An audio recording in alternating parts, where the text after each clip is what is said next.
talk about hope. And this is something that I've been thinking about for a little while, which was brought on by a friend that I had, a former friend that I had on Facebook. And this guy reached out to me, and I shared some fitness tips with him, and it was really cool. Except, we were befriended for a while, you know, when he asked me about some life suggestions, certain things, and it's cool. I love helping people out. I love giving them advice. I love reaching out, you know what I mean? And we talked for a while, but then I realized by and by, every single face post on this dude's Facebook, man, it was just the most downer stuff you'd ever see. It's all about how bad this was, how you lost your job there, about how you broke up with someone here, and it made me think, and it made me a little bit depressed to see that. Not for my own sake that I get sad from looking at that, but for his sake. And so I had to block him. But I noticed that there's a common type of people like that, and they're called cynics. They're called pessimists. They're called people who see life as a glass half empty. And to me, and I understand that there are people who truly have had hard times, truly people who see life in a different perspective because of what's happened to them, and I get that, I understand that.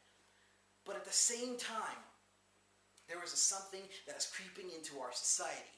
There is a thought, there is a mindset which I believe takes us back. And speaking of back, the most people who say those sort of things, these downer people, they'll always be saying, yeah man, those other times were so good, before the recession, before this and that, before that, yeah, the good old days. But frankly, as having been someone who studied history, I started to think, man, there were no good old days, and that's a qualified fact. Because it seems like every single good era in history, every decade of peace and love was predicated in some other country, some other culture, some other land by another giant catastrophe going on there. And perhaps a catastrophe that would be coming in the future to this other culture. And I realized, man, there were never any good old days. And then I think it's just a mindset. Because I think for a lot of us, it's easier to snap back and to be negative. To be a cynic. To say that's not right, that's not good, that's not fair, that's not cool. Rather than to say, can we make it cool? Because other than being a cynic, other than being negative, everything comes to us. And I think we don't want that responsibility. We don't want the responsibility of having to be the people responsible for making our society better, for making our culture better, for making our country, our world, our nation better. And it is so easy to sit behind our thrones of computer keyboards and our words that we sit behind and blame other people for the mistakes that have gone on and come in certain cultures in this world and this and that.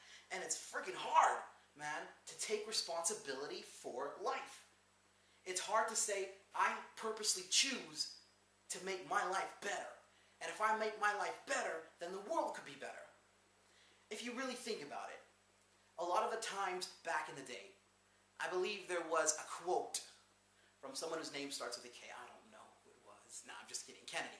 He said, think not what your country could do for you, but what you could do for your country. Sort of like a responsibility sheet. Something that you have to sign to say, hey, I want my name down there. You know, I want to make life better. So I just thought about that, and I realized, man, what could I do to make life better?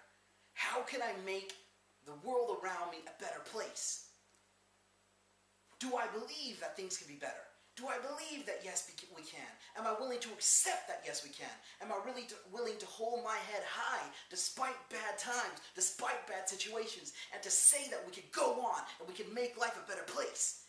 And am I willing to put aside my preconceived ideas of what society needs to be about and to change my part of the world? To make everything better, to train myself, to train my mind, to train my body, to train my responsibility level. And I believe once we do that, we'll be able to make the world a better place. And we don't need to be no cynics. I've seen websites dedicated to tearing down people's reputation, to have conspiracy theories and this and that, and it made me realize, what are the people behind those websites accomplishing? Other than trying to get recognition, and I understand if it's a person that has messed up certain things like Coney or whatever, that it's bad. But I'm telling you, this has gone too far, guys. So I'm telling you, be the one, be the change, be everything. aspire to inspire. Aspire to inspire. And be that person who people look up to. And of all the things that I've seen of the great world leaders of the world, the people that have really made a difference in the world, it wasn't so much in their actions that they have become great. That's not the common denominator that I've seen. The common denominator that I've seen in the people that have inspired the world and made it great is that orally they were able to deliver a compelling message. A message that would make people want to do things. A message that brings people to change. And number two, they were people who were able to motivate other people. They weren't doing it only for themselves. They were people who marked accountability, who said we need to be accountable for our own lives, and who said to then go out and make life better for yourself. So that was my little message. And I hope you all have a great night. Peace, and good luck with the game. PAF.